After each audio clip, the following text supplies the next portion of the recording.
بیماری ہم پر ہی آنی تھی اور اسے کوئی نہیں ملا۔ بیماری نے اتنا کمزور اور لاغر کر کے رکھ دیا ہے۔ یاد رکھیے، بیماری آئی بھی اللہ کی طرف سے ہے اور لے جانی بھی اللہ نے ہی ہے۔ جسم بھی اللہ نے عطا کیا، اسے صحت بھی اللہ نے ہی دینی ہے۔ ناشکری کیوں کرے؟ اب کی رضا پر راضی رہنا سیکھیں۔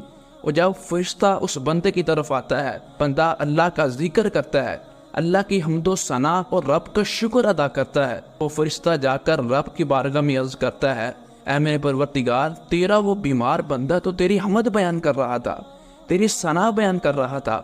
تو حالانکہ اللہ تعالیٰ خوب جانتا ہے، ارشاد الہی ہوتا ہے کہ اگر میں اس بندے کو بیماری کی حالت میں موت دے دوں تو میں اسے جنت عطا کروں گا، اگر اس سے صحت عطا کر دوں تو اس سے بہتر گوشت اور خون عطا کروں گا اور اس کے تمام گناہوں کو معاف کر دوں گا۔